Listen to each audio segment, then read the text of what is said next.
Imagine a city. Now in this city, imagine a street or a road. And on that road, imagine a small, tiny apartment building. Now consider that the universe is this city and the Milky Way galaxy is like that street or that road. And finally, the solar system, our home, is like that small apartment building.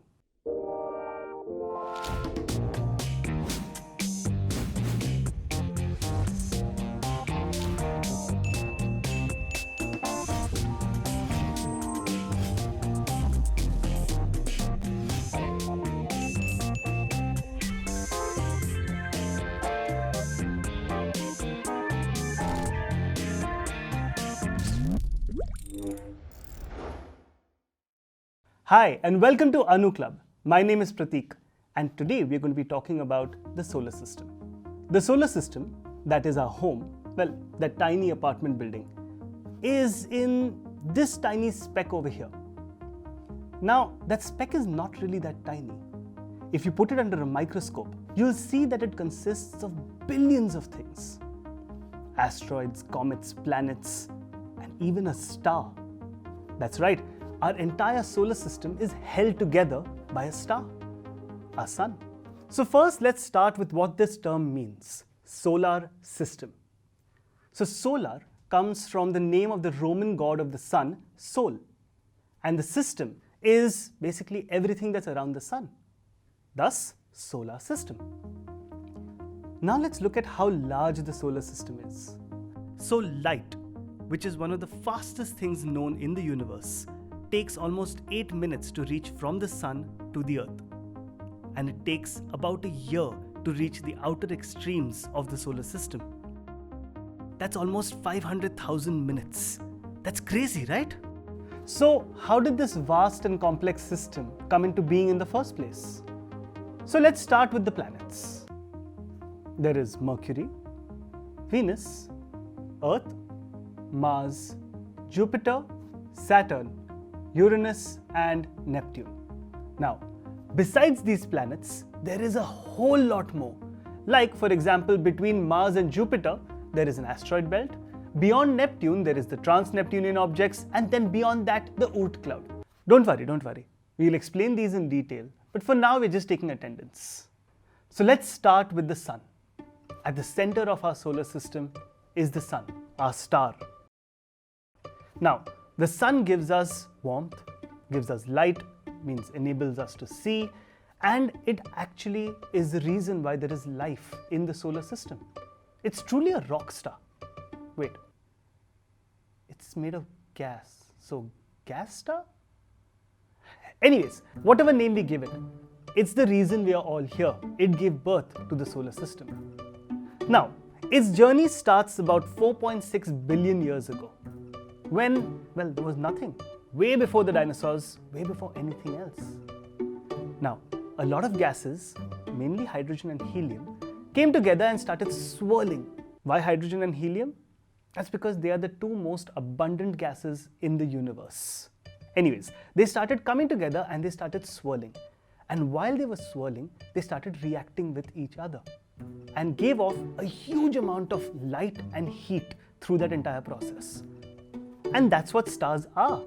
They're nothing but balls of gases reacting with one another, giving out heat and light. So while the sun was being born, a lot of different stuff like asteroids and rocks and gases all started getting attracted to the sun. And they started swirling around the sun in orbits. It's important to understand that in this phase of the formation of the solar system, it was a violent place. There were big rocks smashing into bigger rocks, and those bigger rocks smashing into even bigger rocks. But one day, one fine summer day, all of it began to slow down and eventually stopped. Basically because there was nothing left to smash. These rocks that smashed together, they formed what we now know as the inner planets, namely Mercury, Venus, Earth and Mars. These are also known as rocky planets or terrestrials. That's because they have a rocky surface. As compared to the outer planets, which are also known as gas giants. Right, Now, they were created because on the outer end of the solar system, there were many gases, not only hydrogen and helium, but other gases that started swirling around and created these gas giants. And they're called giants because they're many, many, many times bigger than any of the rocky planets, even Earth. So there we have the planets. Now, besides the planets, there are literally billions of other things in the solar system. Like, for example, between Mars and Jupiter, there is an entire belt of rocks. Now, this is known as the asteroid belt. It's like the leftovers from the early formation of the solar system. You know, when rocks were smashing into other rocks. Now, let's look at what's beyond Neptune. That means we are going further out in space. So, beyond Neptune are the trans-Neptunian objects. Basically, they are just objects that are beyond Neptune. More specifically, planet-like objects beyond Neptune. These include things like dwarf planets, you know, like Pluto. So when I was a child, Pluto was still a planet, but it's not anymore. So I would like a moment of silence for that. Anyways, another dwarf planet is Eris. Now, besides the trans-Neptunian objects, there are literally another billion objects out there, and they all make up the Kuiper belt. Now, we get to the outer extremes of the solar system. Out here is the Oort cloud. This is where all the rejects, all the outcasts of the early formation of the solar system have gone. But they didn't want to leave. So they went on these massive million-year orbits around the sun. In comparison, the Earth has a one-year orbit.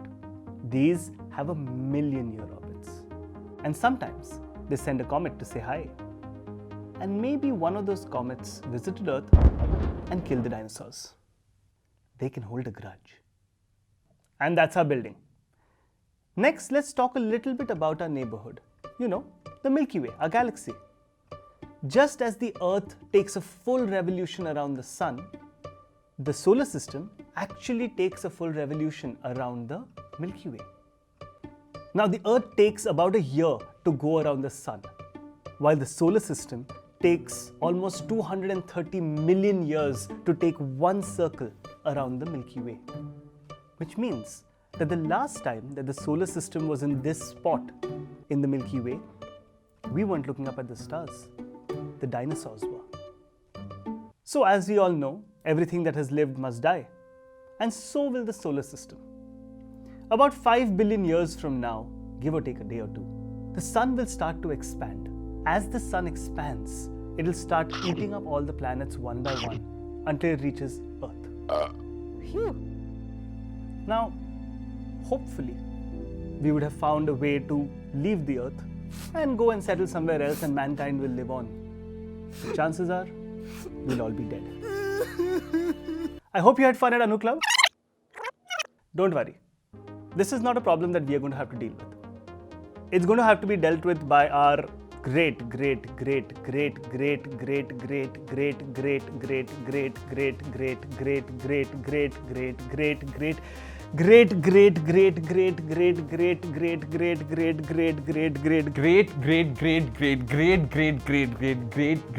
grandsons or granddaughters. Speaking of sons, the next episode is going to be about, you guessed it right, the sun. Don't forget to like, share, subscribe, and also to press this bell icon. And if you have any questions for Uncle Anu, don't forget to mention it in the comments down below.